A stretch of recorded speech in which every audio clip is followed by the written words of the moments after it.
সফল হলো যে ফামান যুহজিহা আনিন নার ওয়া উদখিলাল জান্নাতা ফাকাদ ফাজ। আল্লাহ রাব্বুল আলামিন বলেন, যাকে আগুন থেকে বাঁচানো হবে, জান্নাতে প্রবেশ করানো হবে, সে হলো সফল। ফাকাদ ফাজ, অবশ্যই সে হলো সফল। তার মানে সফল হলো সে জান্নাতে যাবে যে, ব্যর্থ হলো সে জাহান্নামে যাবে যে। এই জন্য সফলতা বিফলতার রেজাল্ট, ফলাফল আল্লাহ তাআলা দিবেন কিয়ামতের ময়দানে। আল্লাহ তাআলা বলেন, ওয়া ইন্নামা তুওয়াফাউনা উজুরাকুম ইয়াউমাল কিয়ামাহ। আল্লাহ তাআলা জানায় দেন, কিয়ামতের দিন প্রত্যেককে তার আমলের পূর্ণ প্রতিদান প্রদান করা হবে। কিয়ামতের দিন হলো ফলাফলের দিন। কিয়ামতের দিন কিসের দিন?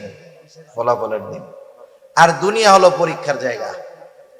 কোন ব্যক্তি যদি পরীক্ষার হলে সাদা খাতা জমা দিয়া দেয়, কিচ্ছুই লেখে নাই, এই সাদা খাতা জমা দিয়া সে যদি আল্লাহর কাছে বলে, আল্লাহ আমি জানি গোল্ডেন এ প্লাস পাই, কাজ হবে? কাজ হবে না তো। পরীক্ষায় কিছু তো লেখে নাই, পারে নাই তো। দুনিয়াটা হলো পরীক্ষার জায়গা।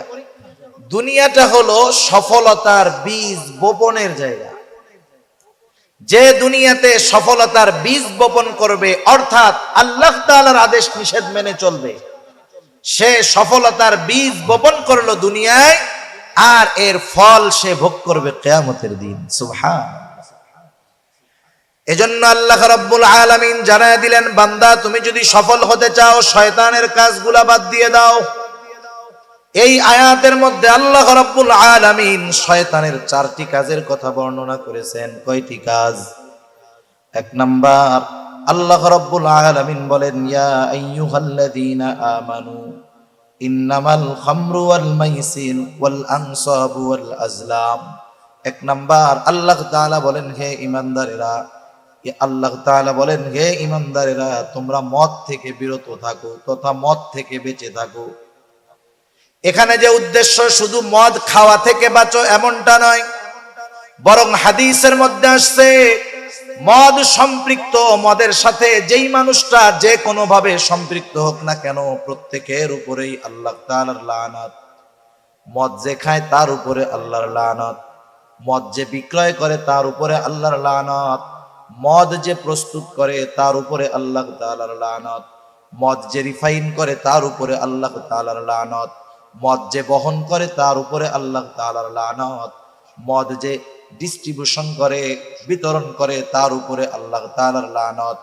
এক কথায় মদের সাথে সম্পৃক্ত যে যেভাবেই থাকুক না কেন, তার উপরে আল্লাহ তাআলার লানত। ইসলামের সিস্টেম অনেক সুন্দর। আল্লাহ তাআলার সিস্টেম কত সুন্দর! যখন আল্লাহ তাআলা কোনো বিষয়ের আদেশ করেন অথবা নিষেধ করেন, ওই আদেশ অথবা নিষেধ যেন বান্দা সহজে বাস্তবায়ন করতে পারে, এজন্য ওই অপরাধ সংগঠিত হওয়ার যত পথ, যত মত, যত পদ্ধতি থাকে, সবগুলাকেও আল্লাহ তাআলা বন্ধ করে দেন। আল্লাহ তাআলা শুধু বলেন নাই জেনা করতে, আল্লাহ শুধু নিষেধ করেন নাই, জেনা সংগঠিত হওয়ার রাস্তাগুলাও আল্লাহ বন্ধ করে দিয়েছেন। আল্লাহ তাআলা জেনা সংগঠিত হওয়ার রাস্তাগুলাও বন্ধ করে দিয়েছেন। বেগানা নারী পুরুষ একে অপরকে দেখতে পারবে না। সুন্দর মিষ্টি ভাষায় বেগানা নারী পুরুষ পরস্পরের সাথে কথা বলতে পারবে না। কেন? এই কারণগুলা থেকে একটা সময় ধর্ষণের মতো, জেনা ব্যভিচারের মতো অপরাধ সংগঠিত হয়ে যায়। ঠিক কিনা বলেন? এজন্য এই অপরাধ সংগঠিত হতে পারে এমন যেই পথগুলাও আছে, ইসলাম ওই পথগুলাকেও আটকায় দিয়েছে। সুবহানাল্লাহ। এটা আল্লাহ তাআলার বড় রহমত যে গুনাহ করতে মানা করছে, বাকি সব খোলা রাখছে, এমন নয়। সব কিছু বন্ধ করে দিয়ে এরপরে আল্লাহ তাআলা বলছে এগুলা করা যাবে না। বান্দা যখন ওই ছোটগুলা মানবে, বড়টার থেকে এমনিই বেঁচে থাকবে। সেজন্য মদের সাথে সম্পৃক্ত যারা, আল্লাহ তাআলার লানত প্রাপ্ত তারা। এজন্য মদের থেকে আমাদেরকে বাঁচতে হবে। আফসোসের বিষয়, আজকে মদ্যপান আমাদের দেশে 92% মুসলমানের দেশে এটা সহজলভ্য হয়ে গেছে। আজকে তো অনেক জায়গায় মদের নাম পরিবর্তন করে মানুষকে পান করানো হয়, মদের নামকে পরিবর্তন করে মানুষকে খাওয়ানো হয়। শুধু তাই না, অনেক জায়গায় মদের বোতলের মধ্যে আরবিতে হালাল শব্দ লিখে দেয়। অ্যালকোহলের বোতলের মধ্যে, মদের বোতলের মধ্যে আরবি লেখা থাকে, আবার লেখা থাকে হালাল। কয়েকদিন আগে এক জায়গায় দেখতেছি একটা ছবির মধ্যে দেখলাম লেখা যে হালাল শুকরের গোশত। নাউজুবিল্লাহ, আল্লাহ হেফাজত করুক। চিন্তা করে দেখেন, শুকর সে যে প্রজাতির হোক না কেন, শুকর যে প্রজাতির হোক না কেন, শুকরের গোশত নিঃসন্দেহে কি বলেন তো হারাম। সেজন্য মদের নাম পরিবর্তন করে যা কিছু করা হোক না কেন, বানানো হোক না কেন, প্রত্যেক অবস্থায় শুকরের গোশত যেমন হারাম, মদটাও এরকম হারাম। অবাক হয়ে যাবেন, আমাদের দেশে এনার্জি ড্রিঙ্ক পাওয়া যায় না বাজারে। আমি কোনো কোম্পানির নাম বলতেছি না। এই এনার্জি ড্রিঙ্ক গুলার মধ্যে অ্যালকোহল দেওয়া থাকে। এই এনার্জি ড্রিঙ্ক যারা প্রতিনিয়ত পান করে, একটা সময় ওই পান করতে করতে এতটা অভ্যস্ত হয়, ওই এনার্জি ড্রিঙ্ক এক সময় তার পান না করলে ভালো লাগে না, একটা নেশার মতো হয়ে যায়। ওইটা ওকে পুরাপুরি নেশাগ্রস্ত করে ফেলে না, কিন্তু ওইটার প্রতি ওর আকাঙ্ক্ষা আস্তে আস্তে বাড়ায় দেয়।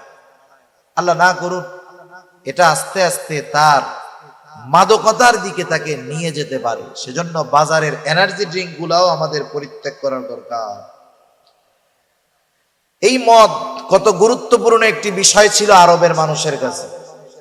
আরবের মানুষের কাছে সবচাইতে প্রিয় যেই জিনিসগুলা ছিল, এর মধ্যে একটা ছিল মদ। মদ ছাড়া তাদের চলতই না। আর আমাদের বহির্বিশ্বের দেশগুলায় অনেক জায়গায় এমন আছে, আত্মীয় স্বজন আছে আমাদের অনেক বাইরে, আপনাদেরও আছে, জিজ্ঞাসা করে দেখবেন। পৃথিবীর এমন এমন দেশ আছে যেই জায়গায় হাফ লিটার পানির দামের চাইতে হাফ লিটার মদের দাম কম। হাফ লিটার মদ দিয়ে সে, হাফ লিটার পানি দিয়ে সে 2 লিটার মদ কিনতে পারবে, এমন সহজলভ্য হয়ে গেছে মদ। আর মদ খেয়ে নেশাগ্রস্ত হয়ে উন্মাদের মতো যা করে, সব তো আর ভাষায় বর্ণনা করা যায় না। আরবের মানুষের কাছে অন্যতম পানীয় ছিল মদ, সহজলভ্য একটি বিষয় ছিল মদ। আল্লাহ সুবহানাহু ওয়া তাআলা সেই জন্য মদকে সরাসরি একবারে হারাম বলে আল্লাহ তাআলা ঘোষণা দেন নাই। কারণ একটা মানুষ যুগের পর যুগ, বছরের পর বছর, শতাব্দীর পর শতাব্দী একটা বিষয় যদি সহজভাবে মানুষ গ্রহণ করে নেয়, ওই অবস্থা থেকে তাদেরকে ফিরায় আনার জন্য সময়ের দরকার। হঠাৎ করে যদি বলা হয় তাদের জন্য কষ্টকর হতে পারে, কিন্তু সাহাবায়ে কেরামের বিষয়টা ছিল এমন, আল্লাহ তাআলা যখনই কোনো বিষয়ের আদেশ করতেন, নিষেধ করতেন, সাথে সাথে তারা মেনে নিত। এই আমল করতে তারা বিন্দু পরিমাণ দেরি করতো না, ইতস্তত করতো না। এরপরেও আল্লাহ রাব্বুল আলামিন 3টা পর্যায়ে মদকে হারাম করেছেন। আল্লাহ তাআলা কোরআনুল কারীমের মধ্যে 3 ধাপে মদ হারামের কথা জানায়া দিয়েছেন। মদিনার মধ্যে হযরত ওমর রাদিয়াল্লাহু তাআলা আনহু সহ কয়েকজন রাসূলুল্লাহ সাল্লাল্লাহু আলাইহি ওয়াসাল্লামের কাছে এসে বললেন, ইয়া রাসূলুল্লাহ, মদের ব্যাপারে আমাদেরকে সুস্পষ্টভাবে কিছু জানায়া দেন। আর একটা বিষয় আমাদের জেনে রাখতে হবে, রাসূল আকরাম সাল্লাল্লাহু আলাইহি ওয়াসাল্লাম নবুয়তির পরে যেই বিষয়গুলা হারাম করেছেন, ওহীর মাধ্যমে হোক আর যেভাবেই হোক, নবীজি যেই বিষয়গুলা নবুয়তির পরে হারাম করেছেন, নবুয়তির পূর্বেও আমার আপনার নবী ওই কাজগুলা কখনো করেন নাই। এমন নয় যে ওহী আসার পরে মদ হারাম হইছে, এর আগে নবীজি মদ খাইতেন, নাউজুবিল্লাহ, এমন না। নবীজি গোটা জিন্দেগিতে কোনোদিন কি খান নাই? মদ পান করেন নাই। সুবহানাল্লাহ। আল্লাহ তাআলা আমার আপনার নবীর চরিত্রকে এভাবে হেফাজত করছে। কেন?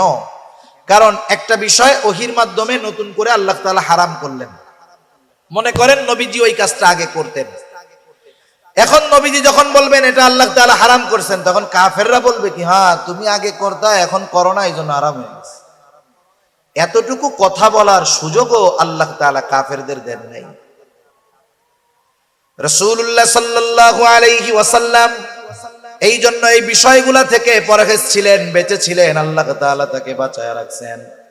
যাই হোক, হযরত ওমর রাদিয়াল্লাহু তাআলা আনহু, মুআয ইবনে জাবাল রাদিয়াল্লাহু তাআলা আনহু সহ কয়েকজন এসে বলল, ইয়া রাসূলুল্লাহ, মদের ব্যাপারে আমাদেরকে পরিষ্কারভাবে কিছু বলেন। এই ঘোষণা যখন তারা নবীজির কাছে জানতে চাইলো, তারা চলে গেল। আল্লাহ তাআলা এবার ওহী নাজিল করলেন, ওয়ায়াসআলুনাকা আনিল খামর, হে রাসূল, তারা আপনার কাছে মদের ব্যাপারে জানতে চায়।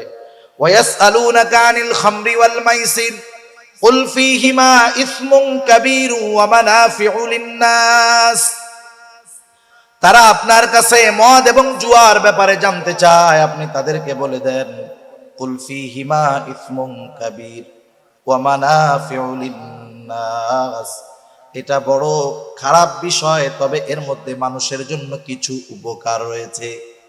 এই আয়াত যখন নাজিল হলো, বোধ সম্পন্ন যারা ছিলেন তারা মদ্যপান পরিত্যাগ করলেন, কিন্তু যেহেতু কিছু উপকার রয়েছে সেহেতু এখনো পুরোপুরি হারাম হয় নাই। এরপরে একদিন আব্দুর রহমান ইবনে আউফ রাদিয়াল্লাহু তাআলা আনহুর বাড়িতে মাগরিবের নামাজে তিলাওয়াতের সময় তিলাওয়াতের মধ্যে ভুল হয়ে গেল। এখানে একটা সমস্যা দেখা দিল। রাসূলুল্লাহ সাল্লাল্লাহু আলাইহি ওয়াসাল্লামের কাছে বলা হলো, ইয়া রাসূলুল্লাহ, এইরকম ঘটনা, আপনি আমাদেরকে মদের বিষয়ে আরেকটু স্পষ্ট করে কিছু বইলা দেন। আল্লাহ রাব্বুল আলামিন এইবার সূরাতুন নিসার 43 নম্বর আয়াত নাজিল করে জানায়া দিলেন, ইয়া আইয়ুহাল্লাযীনা আমানু লা তাকরাবুস সালাতা ওয়া আনতুম সুকারা হাত্তা তা'লামু মা তাকুলুন। আগে বলা হয়েছিল ক্ষতি তো বেশি কিন্তু কিছু উপকার আছে। এখন বলা হলো যে তোমরা লা তাকরাবুস সালাহ ওয়া আনতুম সুকারা, তোমরা যখন নেশা খেয়ে নেশাগ্রস্ত থাকবা, মদ খেয়ে, নামাজের নিকটবর্তী হয় না। কতক্ষণ হবে না? হাত্তা তাকুলুনা, সে কি বলতেছে যতক্ষণ সে নিজে বুঝতে না পারবে ততক্ষণ সে যেন নামাজের নিকটবর্তী না হয়। এভাবে চলতেছে, এখনো মদ পরিপূর্ণভাবে হারাম হয় নাই। আতবান ইবনে মালিক সহ কয়েকজন সাহাবীকে আতবান ইবনে মালিক দাওয়াত করলেন। আনসার মুহাজির দুই দলের সাহাবীরাই ছিল এখানে। একজন আনসার যুবক মদ পান করে হযরতে সাদ রাদিয়াল্লাহু তাআলা আনহুর মাথায় হাড্ডি দিয়ে একটা বাড়ি দিয়ে দিল। তিনি রক্তাক্ত হয়ে গেলেন। রাসূল আকরাম সাল্লাল্লাহু আলাইহি ওয়াসাল্লামের কাছে বিচার গেল। এবারও হযরত ওমর রাদিয়াল্লাহু তাআলা আনহু এসে বলতেছে, ইয়া রাসূলুল্লাহ, আপনি আমাদেরকে একটু মদের ব্যাপারে সুস্পষ্ট ধারণা দেন। আল্লাহ রাব্বুল আলামিন এইবার আয়াত নাজিল করে জানায় দিলেন, ইয়া আইয়ুহাল্লাযীনা আমানু ইন্নামাল খামরু ওয়াল মাইসিরু ওয়াল আনসাব ওয়াল আজলামু রিজসুম মিন আমালিশ শাইতান ফাজতানিবুহু লাআল্লাকুম তুফলিহুন। চূড়ান্তভাবে মদকে হারাম করা হলো। এক সাহাবী বলতেছে যে আমি এক বাসায় মদ পরিবেশন করতেছিলাম, বাহিরে কিসের আওয়াজ জানি হইতেছিল, তা বাহিরে গিয়ে দেখলাম বলা হচ্ছে যে মদ হারাম করা হয়েছে, মদ হারাম করা হয়েছে। ওই অবস্থায় যখন সবার কানে এই কথা পৌঁছাইল, যার হাতে মদের পাত্র ছিল ভেঙে ফেলছে, মদের পাত্র থেকে মদ সব ফালায়া দিছে। মদিনার শহরের অলিতে গলিতে কেমন যেন মদ বইতেছিল, এমন এক অবস্থা। যার মুখের মধ্যে ছিল সে কুলি করে ফালায়া দিছে। চিন্তা করে নাই যে শেষ ডোকটা দিয়া দেই, এই চিন্তা করে নাই, মদ ফালায়া দিছে। সাহাবাদের মেনে নেওয়ার কেমন অবস্থা ছিল যে হারাম ঘোষণা হওয়ার সাথে সাথে এই মদের সাথে কতজনের ব্যবসা ছিল, কতজনের মদ স্টক করা ছিল, সব হারাম ঘোষণা হওয়ার সাথে সাথে তারা ফালায়া দিছে। সেজন্য মদ সম্পৃক্ত তথা মাদকতা যার মধ্যে আছে, কারণ বলা হয়েছে কুল্লু মুকসিরিন হারাম, যার মাধ্যমে নেশা আছে, এই ধরনের সকল নেশাগ্রস্ত বস্তু হারাম। সেজন্য আমাদের খেয়াল রাখতে হবে, শুধু নেশা মদ যে হারাম তা না, গাঁজাও হারাম, ফেন্সিডিল হারাম, ইয়াবা খায় এগুলাও হারাম। কারণ এগুলার মধ্যে পান করার কারণে, খাওয়ার কারণে মানুষের মস্তিষ্ক বিকৃত হয়ে যায়। সে যা না পারে তাও বলে, যে সম্পর্কে জানা থাকে তাও বলে, ঠিক না? বলে কত উল্টাপাল্টা কথা বলে, থাক সেগুলো বাদ দেন। সোজা কথা হলো মদের সাথে মুমিনের সম্পৃক্ত থাকতে পারবে না। মুমিন মদ বিক্রয় করতে পারবে না, মদ সরবরাহ করতে পারবে না। এক কথায় মাদকতা যার মধ্যে আছে এমন কিছুর সাথে মুসলমানের সম্পৃক্ততা থাকবে না। আল্লাহ আমাদের সকল প্রকার মাদকীয় বিষয় থেকে হেফাজত করুক। এখন বলেন, যেই পরিবারে একজন মাদকাসক্ত আছে সে পরিবারের অবস্থাটা কি?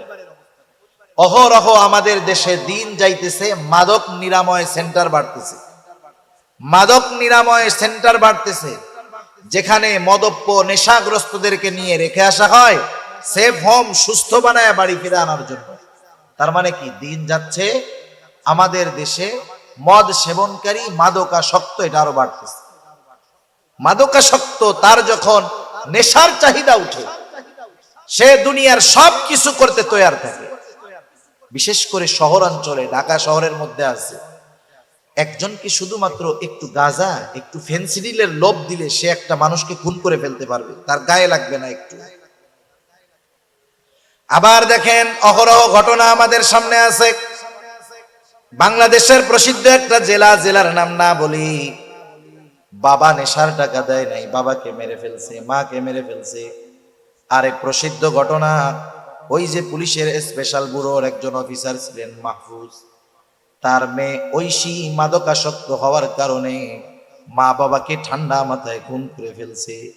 একটা পরিবারে যদি একটা মাদকাসক্ত ব্যক্তি থাকে, ওই পরিবারটা দুনিয়ার ছোটখাটো একটা জাহান্নাম হয়ে যায়।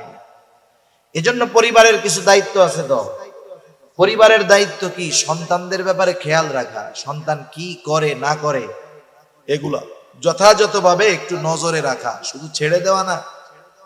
কারণ অধীনস্থরা কি করতেছে, কি বলতেছে না করতেছে, কিয়ামতের দিন এ ব্যাপারে আল্লাহ তাআলা আমাদের থেকে জবাবদিহিতা নেবেন।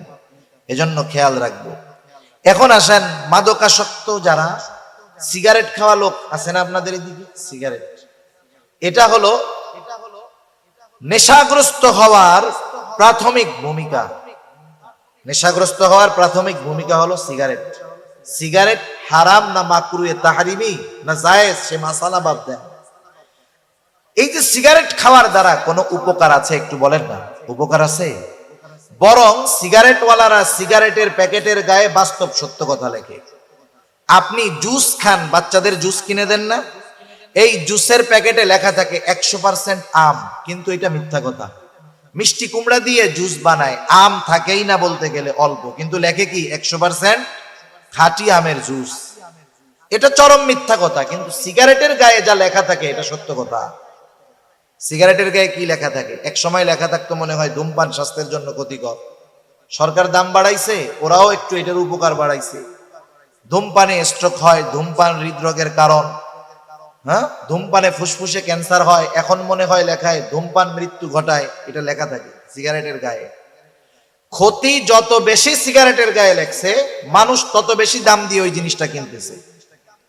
এখন লেখা ধূমপান মৃত্যু ঘটায়, এক একটা সিগারেট 15 টাকা 20 টাকা দিয়ে তারা কিনে খায়। এরপরের বড় ক্ষতি আর কি লিখবে? লেখার তো কিছু নাই, মরা পর্যন্ত তো চলে গেছে। এরপরে মনে হয় প্যাকেটে লিখবে যে ধূমপান জাহান্নামে নেয়, আর ওই 15 টাকারটা 50 টাকা করে এক একজনে খাবে। এক নাম্বার হলো, কোন মানুষের এই অধিকার নাই সে নিজের ক্ষতি নিজে করবে। কোন মানুষের এই অধিকার নাই যে সে নিজের ক্ষতি নিজে করবে, এটা সে করতে পারবে না। তাহলে তো আত্মহত্যা বৈধ থাকতো। যত কষ্ট হোক, যত মুসিবত আসুক, আত্মহত্যা করা যাবে না। কেউ যদি মনে করে দুনিয়ার সাময়িক কষ্ট থেকে বাঁচার জন্য সে আত্মহত্যা করলো, সে তো চিরন্তন ক্ষতির মধ্যে ডুবে গেল। এজন্য এমন কিছু করা যাবে না, এমন কিছু খাওয়া যাবে না যার দ্বারা নিজের ক্ষতি হয়। সিগারেট খাওয়ার মাধ্যমে কোনো উপকার নাই, বরং ক্ষতি হয়। এর নিকোটিনে শুধু নিজের ক্ষতি হয় তা নয়, একটু নিজের আপনজনের কথা চিন্তা করেন। যারা গবেষণা করে, চিকিৎসকেরা বলতেছে যারা সিগারেট খায় তারা তো ক্ষতির মধ্যে আছে। এইবার ওই সিগারেট খোরের আশেপাশে যারা থাকে তার বাচ্চা, তার পরিবারও সে সিগারেট পান করার কারণে তারাও ক্ষতিগ্রস্ত হয়। নিজের আপনজনের ক্ষতির কথা চিন্তা করে হলেও এটা বাদ দিতে হবে। প্রথম নিজের ক্ষতি হয়, আপনজনের ক্ষতি হয়, 2 নাম্বার, 3 নাম্বার সম্পদের অপচয় হয়। আর যারা অপচয় করে তারা হলো শয়তানের ভাই। সেজন্য সিগারেট যারা খান, এই বদ অভ্যাস আছে, আল্লাহর রাস্তায় বাদ দিয়ে দিবেন। এই সিগারেট খোরগুলা এক সময় আস্তে আস্তে মাদকতার দিকে চলে যায়, আল্লাহ হেফাজত করুক। 2 নাম্বার আল্লাহ তাআলা জানায়া দিলেন ওয়াল মাইসির, জুয়া। জুয়া তো আজকে এমন পদ্ধতিতে আমাদের দেশে হয়েছে, একটা সময় জুয়া খেলার জন্য মানুষের জুয়ার কাছে যাওয়া লাগতো। জুয়া খেলার জন্য জুয়ার কাছে যাওয়া লাগে না। আপনারা অনেক সময় হয়তো দেখে থাকবেন, বাজারের বিভিন্ন জায়গায় সিএনজি স্ট্যান্ড, টমটম স্ট্যান্ড, বিভিন্ন রিক্সা স্ট্যান্ড, দেখবেন 3-4 জন এক জায়গায় বৈশা কি যেন দেখতেছে, মোবাইলে আপনি দেখতেছেন লুডু খেলতেছে। খেলে না এরকম?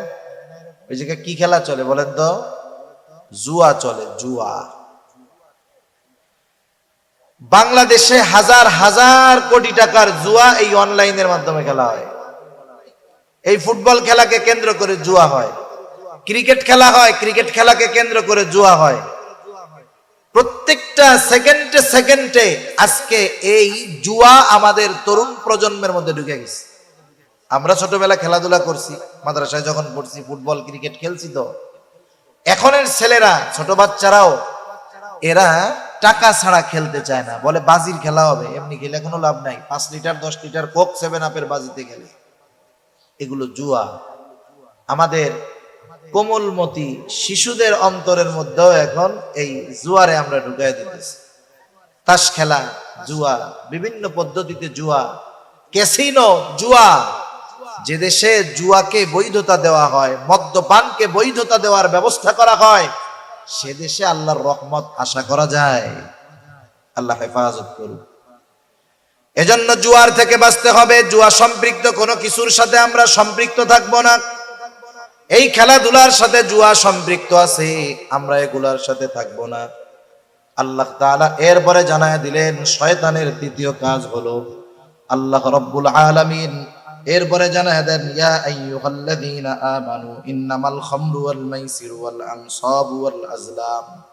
আল্লাহ তাআলা জানায় দেন পূজার বেদী সমূহ এগুলা হলো শয়তানের কাজ তথা মূর্তি পূজা। এরপরে ওয়াল আজলাম, ভাগ্য নির্ধারণ করা, জ্যোতিষীগিরি করা, জ্যোতিষীর কাছে যাওয়া, এটাও শয়তানের কাজ। আমাদের ঢাকা শহরে আছে এরকম, কাজী বশির মিলনায়তন গুলিস্তানের মধ্যে আছে। সে ছিড়া সালার বস্তার উপরে কয়েকটা চিঠি আর একটা টিয়া পাখি নিয়ে বসে আছে। বছরের পর বছর ওইরকম ওই লোকরে ওই অবস্থায় দেখতেছি। যেই লোকটা নিজের ভাগ্যের কোনো পরিবর্তন করতে পারলো না, সে আর একজনের ভাগ্য পরিবর্তনের পদ্ধতি কেমনে বইলা দেয়, এটা বুঝে আসে না মানুষের। বোকা মানুষ। সেজন্য এদের কাছে যদি কেউ যায় 40 দিন তার ইবাদত কবুল হয় না। আর ওদের কথা বিশ্বাস করলে ঈমান শেষ। এরা যে ভবিষ্যতের কথা বলে, এগুলা বিশ্বাস করার কোনো উপায় আমাদের নাই। কারণ ভবিষ্যতে কোন মুহূর্তে কোনটা ঘটবে, যেটা গায়েব, এর একমাত্র জ্ঞান ইলম কার কাছে? আল্লাহ তাআলার কাছে। দুনিয়ার কারো কাছে গায়েবের ইলম নাই। এই বিষয়গুলা নিয়ে আমাদের মধ্যে অনেক মতপার্থক্য, কিন্তু সহজে বুঝতে হবে। সহজে বুঝতে হবে, একটা হলো গায়েবের খবর আর একটা হলো গায়েবের জ্ঞান, ইলম। গায়েবের ইলম আল্লাহ তাআলার কাছে, আর আল্লাহ তাআলা যাকে গায়েবের বিষয়টা জানান তার কাছে গায়েবের খবর পৌঁছায়। আল্লাহ তাআলা মনে করেন নবীজির কাছে বললেন যে অমুক দিন এটা হবে, নবীজি বললেন যে অমুক দিন ওইটা হবে। এখন নবীজির কাছে কিন্তু গায়েবের ইলম নাই, গায়েবের কি আছে? খবর আছে। এজন্য কোন ভাগ্য নির্ধারণ, কোন জ্যোতিষী চাঁদ দেখে এই দেখে কি হবে না হবে বলতে পারে না।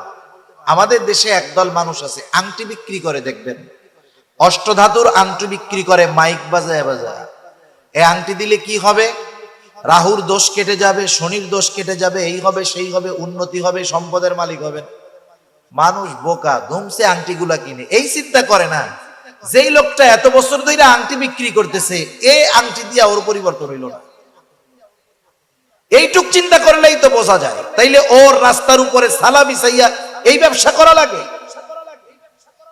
সেজন্য এই ধরনের কোন বিষয়ের প্রতি আমরা বিশ্বাস রাখবো না, ভাগ্য নির্ধারণী বিষয়ের উপরে বিশ্বাস রাখবো না, কারণ তাকদীরে কি আছে না আছে জানে কে। আমরা ছোটবেলায় মক্তবের মধ্যে পড়েছি, ওয়াল কদরি খাইরিহি ওয়া শাররিহি মিনাল্লাহি তাআলা, তাকদীরের ভালো মন্দ সব কার তরফ থেকে হয়? একটু জোরে বলেন। আল্লাহ তাআলা কোরআনুল কারীমের মধ্যে জানায় দিলেন, বান্দা এই চারটা কাজ হলো শয়তানের কাজ, রিজসুম মিন আমালিশ শাইতান। এই কাজগুলা যেমন নাপাক কাজ, সাথে সাথে এগুলা হলো শয়তানের কাজ। প্রকৃত মুমিন নাপাক শয়তানের কাজগুলা করতে পারে না। আর আল্লাহ তাআলা জানায় দিলেন, বান্দা এই কাজগুলা পরিত্যাগ করো, যদি পরিত্যাগ করো অবশ্যই তুমি সফল হয়ে যাইবা। ফাজতানিবু, একবারে ডিরেক্ট আদেশ, ফাজতানিবু, এগুলা থেকে বিরত থাকো, লাআল্লাকুম তুফলিহুন, সফল হয়ে যাইবা। সুবহানাল্লাহ। এখন দেখেন, আমি আগেই কইছিলাম যে আল্লাহ তাআলা যখন কোনো নিষেধ করেন, এই নিষেধের মান্য করলে উপকার কি আল্লাহ তাআলা জানায় দিলেন। প্রথম ক্ষতি জানাইলেন যে এই কাজটা হলো নাপাক, এই কাজগুলা শয়তানের কাজ, সুতরাং বিরত থাকো। বিরত থাকলে লাভ কি? সফল হয়ে যাবা, জান্নাতি হয়ে যাবা। এরপরে আল্লাহ সুবহানাহু ওয়া তাআলা শয়তানের কাজ, যে শয়তান এই কাজগুলা দিয়ে আমাদের মধ্যে কি করতে চায় আল্লাহ তাআলা সেটাও বলে দেন। আল্লাহ তাআলা বলেন, ইন্নামা ইউরিদুশ শাইতান আন ইউকিআ বাইনাকুমুল আদাওয়াতা ওয়াল বাগদাআ ফিল খামরি ওয়াল মাইসিরি ওয়া ইয়াসুদ্দাকুম আন যিকরিল্লাহি ওয়া আনিস সালাহ ফাহাল আনতুম মুনতাহুন। আল্লাহ রাব্বুল আলামিন বলেন, শয়তান মদ ও জুয়ার মাধ্যমে তোমাদের মধ্যে শত্রুতা ও বিদ্বেষ সঞ্চার করতে যায়। মদ ও জুয়ার মাধ্যমে শয়তান তোমাদের মধ্যে শত্রুতা ও বিদ্বেষের বীজ বপন করতে চায়। কারণ এদেশে হাজার হাজার ঘটনা আছে, জুয়া খেলাকে কেন্দ্র করে মারামারি খুনোখুনি এদেশে হয়েছে। আমি দেখেছি আমাদের অঞ্চলেও হয়েছে এই ধরনের কাজ। বিভিন্ন জায়গায় বৈশাখী মেলা হয়, বিভিন্ন বিষয়কে কেন্দ্র করে মেলা হয়। এই ধরনের মেলাগুলার মধ্যে সবচাইতে জমে হলো জুয়ার আসর। বেশ কয়েক জায়গায় এইগুলাকে কেন্দ্র করে খুনোখুনি মারামারি হয়ে গেছে। এই যে দেখুন, মানুষের সাথে মানুষের যে সম্পর্ক ছিল, আন্তরিকতা ছিল, ভালোবাসা ছিল, এই জুয়ার মাধ্যমে নষ্ট হলো। মানুষ মদ পান করে উল্টাপাল্টা কাজ করে বলে, এগুলার মাধ্যমে শয়তান চায় যেন মানুষের মধ্যে শত্রুতা সৃষ্টি হয়, একে অপরের প্রতি বিদ্বেষ অন্তরের মধ্যে আসে, মানুষের মধ্যে জানি বিশৃঙ্খলার সৃষ্টি হয়। কারণ সে যদি একটা মাদককে ঘরে ঘরে পৌঁছায় দিতে পারে, জুয়াকে ঘরে ঘরে পৌঁছায় দিতে পারে, তাহলে ওই মানুষের মনুষ্যত্বটা নষ্ট হয়ে যাবে। জুয়াখোর যে কেমন জিনিস, এটা যারা চিনে জানে এরা বুঝবে। আপনারা হয়তো কিছুদিন আগে শুনছেন, আরবের এক প্রিন্স, রাজকীয় পরিবারের এক লোক, সে তার স্ত্রীকে বন্ধক রেখে জুয়া খেলছে। স্ত্রীকে বন্ধক দিয়ে জুয়া খেলছে। জুয়াখোরের অবস্থা এমন হয়, সেজন্য সাবধান, জুয়ার কাছেও আমরা যাব না। কারণ যাব না কেন? এক নম্বরে যাইতে নিষেধ করছে কে? এটা নাপাক কাজ, শয়তানের কাজ, না করলে সফল হব। যদি করি, শয়তান এই চক্রান্তের মাধ্যমে আমাদের পারস্পরিক মোহাব্বত ভালোবাসা দূর করে শত্রুতার বীজ বপন করতে চায়। ঠিক কিনা বলো? এরপরে আল্লাহ রাব্বুল আলামিন জানায় দেন, আর আল্লাহ তাআলা কি চান, কোন কারণে এই বিষয়গুলা থেকে মানা করলেন। আল্লাহ রাব্বুল আলামিন বলেন, আল্লাহ তাআলা চান যে তোমরা আল্লাহ তাআলার পথে ফিরে আসো। শয়তান শুধু শত্রুতা আর বিদ্বেষের বীজ আমাদের অন্তরে বপন করে দেয় না, ওয়ায়াসুদ্দাকুম আন যিকরিল্লাহি ওয়া আনিস সালাহ, সে আল্লাহর স্মরণ এবং নামাজ থেকে বাধা প্রদান করে, ঠেকায় রাখে। এই কর্মগুলার মাধ্যমে, এই কাজগুলার মাধ্যমে সে আল্লাহর পথে বাধা সৃষ্টি করে।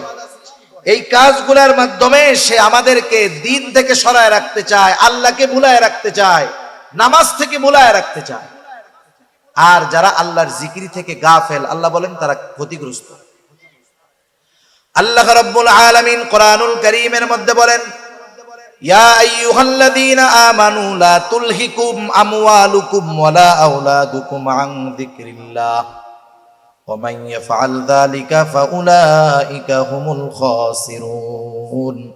আল্লাহ তাআলা জানায় দেন, তোমাদের মাল সম্পদ সন্তান এগুলা জানি আমি আল্লাহর স্মরণ থেকে তোমাদেরকে গাফেল না করে দেয়। এই জন্য দুনিয়ায় যে দুনিয়া কামাই করতে গিয়া সন্তান সম্পদের কারণে আল্লাহর জিকির থেকে গাফেল হয়ে যায়, নামাজ থেকে গাফেল হয়ে যায়, আল্লাহ তাআলা বলেন সে ক্ষতিগ্রস্ত। আর আল্লাহর ভাষায় যে ক্ষতিগ্রস্ত তার ঠিকানা যে জাহান্নাম, এ ব্যাপারে কোনো সন্দেহ নাই। এই জুয়া সম্পৃক্ত বিষয়, মদ সম্পৃক্ত বিষয়, এগুলা দিয়ে শয়তান আমাদেরকে আল্লাহ তাআলাকে ভুলাইয়া দিতে চায়, আল্লাহর আদেশ নিষেধ ভুলাইয়া দিতে চায়, আল্লাহর নাফরমানি আমাদের দ্বারা করাতে চায়, নামাজ থেকে আমাদেরকে ফিরায় রাখতে চায়। এখন বলেন, যেই কর্মের মাধ্যমে এই আল্লাহর জিকির, আল্লাহর স্মরণকে ভুলে থাকতে হবে, যেই কর্মের মাধ্যমে নামাজ ছুটে যাবে, সেই কাজ করা যাবে? একটু জোরে বলেন না, করা যাবে? সেটা যে কাজই হোক, বুজুর্গানে দিন বলেন, সেটা যে কাজই হোক, এমন কাজ করতে গিয়ে আল্লাহ এবং আল্লাহর স্মরণ থেকে গাফেল হয়ে যেতে হয়, এমন যে কোনো কাজ থেকে বিরত থাকা আমাদের জন্য আবশ্যক। এরপরে আল্লাহ রাব্বুল আলামিন কত আবেগের সাথে বলেন, ফাহাল আনতুম মুনতাহুন, যেই কর্মগুলার মধ্যে এত ক্ষতি, তবুও কি তোমরা এই কাজগুলা থেকে বিরত হবা না? আল্লাহ তাআলা কত সুন্দরভাবে বান্দাদেরকে আবেগের সাথে জানায় দিলেন, বান্দা এই মন্দ কাজগুলা থেকে বিরত থাকো, তুমি সফল হয়ে যাইবা। এই জন্য এই ধরনের কাজের সাথে আমাদের যদি কোনো সম্পৃক্ততা থাকে, আমরা এগুলা ছেড়ে দিব। অনেকে আছে দোকানদারি করে, দোকানের মধ্যে সিগারেট বিড়ি বেচে, আছে না? এগুলাও বেচা কিন্তু ঠিক না। অনেক দোকানদার আছে, এগুলা তারা বিক্রি করে না, লাভ বেশি হোক, বিক্রয় যত বেশি হোক, সে চিন্তা করে আমি এটা বিক্রি করব না। দুনিয়ার সাময়িক ক্ষতি হয়তো আমাদের পরিলক্ষিত হতে পারে, কিন্তু অনন্তকালের লাভ হবে, এ চিন্তা করে বিষয়গুলা যদি কেউ সম্পৃক্ত কোনোভাবে থাকে, আমরা বাদ দিব ইনশাআল্লাহ। আল্লাহ তৌফিক দান করুক। বাকি আর দুইটা গুনার কথা আমার বলতে হবে, এই জন্য একটু তড়িঘড়ি করতেছি। একটা হলো সুদ। সুদ সুদ চিনেন তো? সুদ, আহা, সুদ আমাদের দেশে এমন ভাবে সমাজে রন্ধ্রে রন্ধ্রে পৌঁছায়া দিয়েছে, ইসলাম বিদ্বেষীরা যে সাধারণ অনেক মানুষ সুদকে বৈধ মনে করে খায়। সুদ হলো এমন এক হারাম যেটা কখনো জায়েজ হওয়ার সম্ভাবনা নাই। কিছু হারাম কিছু সময় হালাল হয়। কেমনে? মনে করেন একজনটা দুই বোন, এই দুই বোনের একজনের বিয়া হয়েছে না একজনের সাথে, ওই লোকের সাথে সহোদর বোনের এক বোন বিবাহ বন্ধন থাকা অবস্থায় তার শালী তার জন্য কি বলেন তো? হারাম, বিবাহ করতে পারবে না। মনে করেন এইবার বোন মারা গেছে, ইদ্যত পালন শেষ, এইবার শালী হারাম থাকবে না বিবাহ করা তার জন্য হালাল হয়ে যাবে? কিছু কিছু হারাম কিছু কিছু সময় কিছু কিছু কারণে হালাল হয়, আবার কিছু কিছু হারাম কিছু কিছু সময় জায়েজ হয়, হালাল হয় না, জায়েজ হয়। যেমন শুকরের গোশত। মনে করেন একজন বিজ্ঞ ডাক্তার, দিনদার ডাক্তার রোগীর চেক করে বলতেছে, একে যদি বাঁচাতে হয় তাইলে একে শুকরের গোশত খাওয়াইতে হবে, যদি এর জীবন বাঁচাইতে হয় শুকরের গোশত খাওয়াইতে হবে। তাহলে জীবন বাঁচানোর স্বার্থে ওষুধ হিসাবে শুকরের গোশত তাকে খাওয়ানো জায়েজ আছে, হালাল হয় নাই, কিন্তু কি হয়েছে? জায়েজ হয়েছে। কারণে একটু কন না, কোন রোগ হইলে ডাক্তার বলবে যে এরে যদি বাঁচাইতে হয় তাইলে এরে সুদ খাওয়াইতে হবে? তাইলে সুদ কোন সময় জায়েজ হওয়ার সম্ভাবনা নাই। অল্প সময় বলতেছি, আমাদের দেশের পরিস্থিতি কি? অনেক মানুষ সুদের টাকা খায়, সুদের টাকা খেয়ে আবার আলহামদুলিল্লাহ। সরকারি চাকরি করত, 20,000 টাকা বেতন পায়, চাকরি শেষ, এখন মসজিদে অনেক সময় দেয়, 20,000 টাকা যখন বেতন পাইতো পরিবার চলতে তার জন্য খুব কষ্টকর হয়ে যাইত। এখন চাকরি নাই, কিন্তু আগের মতো টেনশন পেরেশানি নাই, নামাজ কালাম পড়ে খুব উৎফুল্ল উৎফুল্ল ভাব। জিজ্ঞাসা করা হলো, চাচা সংসার এখন কেমন ভাবে চলতেছে? বলে আলহামদুলিল্লাহ আগের চাইতে ভালো চলতেছে। কেমনে? এখন তো চাকরি বাকরি নাই। বলে অসুবিধা নাই, চাকরি যখন শেষ হইছে, চাকরি শেষ হওয়ার পরে একসাথে 50 লক্ষ টাকা পেয়েছি, টাকাগুলা কোনো কাজে নষ্ট করি নাই, একবারে সোনালী ব্যাংকে নিয়ে ফিক্সড ডিপোজিট করে রাখছি। মাস শেষে 50,000 টাকা পাই। আগে পাইতাম 20,000, পুরা মাস চাকরি করে পাইতাম 20,000, এখন চাকরি ছাড়া পাই 50,000। আলহামদুলিল্লাহ খুব ভালো আছে। টাকা কিসের? জোরে কন না, কিসের? সুদের টাকা। খাইয়া কি কইতেছে? আলহামদুলিল্লাহ। একদিন এক লোক আইসা প্রশ্ন করতেছে, জিজ্ঞাসা করে, কিছু জিজ্ঞাসা আছে আসলে জানতে চাওয়ার জিজ্ঞাসা, কিছু জিজ্ঞাসা আছে সে চায় তার মন মতো জানি বলা হয়, আর কিছু জিজ্ঞাসা আছে বেহুদা হয়রানি করা। তা আইসা বলতেছে যে হুজুর, এই যে ব্যাংকে আমরা টাকা রাখি, আমাদেরকে যে ইন্টারেস্ট দেয়, এটা হুজুর জায়েজ না? হুজুর জায়েজ না? বলেন তো, মানুষ যদি জানতে চায় প্রশ্নের ভঙ্গিমা কি এরকম থাকে নাকি? তার মানে সে যেভাবে বলতেছে তার উদ্দেশ্য যে হুজুর যদি খালি কোনো মতে জায়েজ বলে কাম সারা। আমাদের দেশে কিছু মানুষ আছে, এরা যখন মন মতো মাসআলার উত্তর কারো কাছে পায়, ওর কাছে দৌড়াইয়া যায়। এখন এক লোক শয়তানে ধরছে, যাই হোক স্ত্রীর সাথে গ্যাঞ্জাম লাগছে, কথা কাটাকাটি হয়েছে।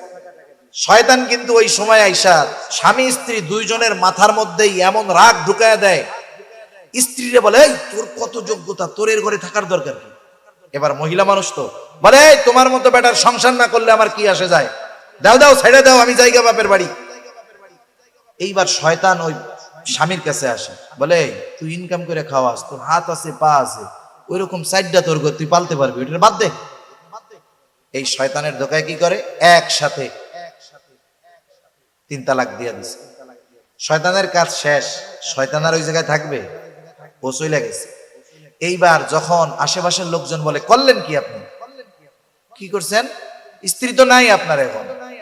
এইবার শয়তান দুইজনের মধ্যে এসে মোহাব্বত ঢেলে দেয়, একে অপরের প্রতি ভালোবাসা বাড়াইয়া দেয়।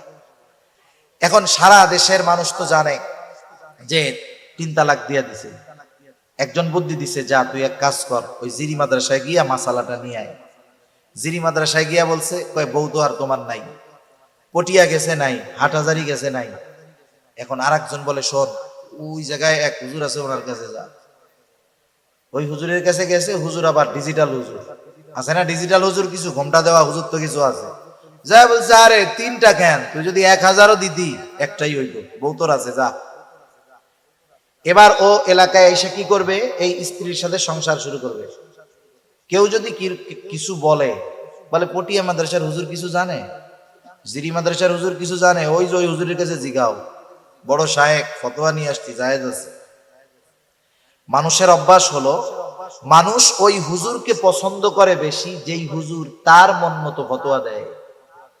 আর কিছু হুজুরও আছে এরকম আমাদের দেশে, এটা ওই যে ইহুদি আলেমরা ছিল, ইহুদি আলেমদের অভ্যাস ছিল, একজন একটা অপরাধ করে তার কাছে আসছে, ওই লোকটা তার কাছে তাওরাত অনুযায়ী ফয়সালা চাইতেছে। এখন ইহুদি চিন্তা করলো যে ওর পক্ষে যদি কোনোভাবে আমি মাসালা ঘুরাইয়া দিতে পারি তাহলে তো লাভ আমার। ওই ইহুদি আলেমরা ওর কাছ থেকে কিছু বিনিময় পেয়ে শরীয়তের বিধানকে, ওহির বিধানকে পরিবর্তন করে ওর পক্ষে রায় দিয়ে দিত। এই ধরনের কিছু ইহুদি মার্কা আলেমও আমাদের সমাজে আছে না নাই?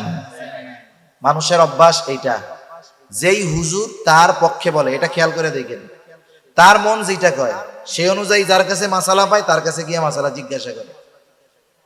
তা যাই হোক, আয়েশা জিজ্ঞাসা করার ভাবে বোঝা যায় যে উনি ওনার পক্ষে চায়। তা বলা হলো, না এটা তো হারাম, এটা কিভাবে বৈধ হয়? উনি এখন বলতেছে যে হুজুর আপনারা সব কথা কন, কেউ কয় হালাল, কেউ বলে হারাম, যা হয় হোক, আমাকে তো আর দোষ নাই, সব দোষ ব্যাংকের, দেয় কেন তাই আমরা খাই। কথা হইলো কোনো?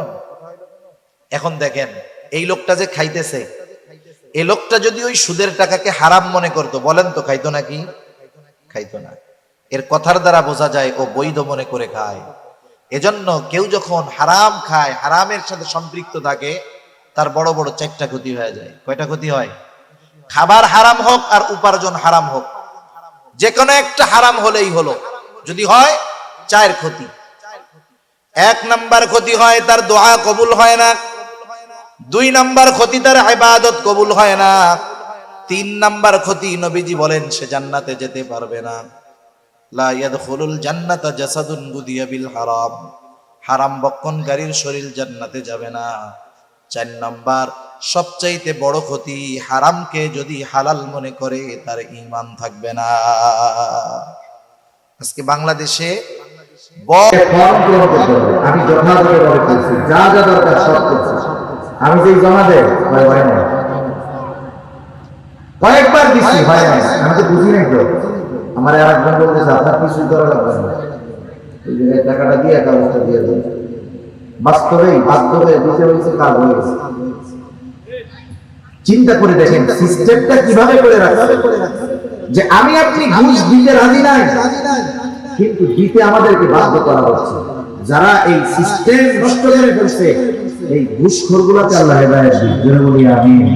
সুদখোরগুলোকে আল্লাহ হেদায়েত দিক। কারণ এর দ্বারা কত বড় ক্ষতি হচ্ছে, এটা আমরা যারা সাধারণ মানুষ, ভুক্তভোগী, এরাই বুঝতে পারতেছি। আর এই ধরনের পাপ আল্লাহ তাআলা যেন আমাদের দ্বারা না করান। কারণ হারামের মধ্যে আরাম নাই। হারামে আরাম আছে? হারামে আরাম নেই। একটু খোঁজ নিয়ে দেখবেন, যারা জীবনের উপার্জন গুলা হারাম পন্থায় করেছে,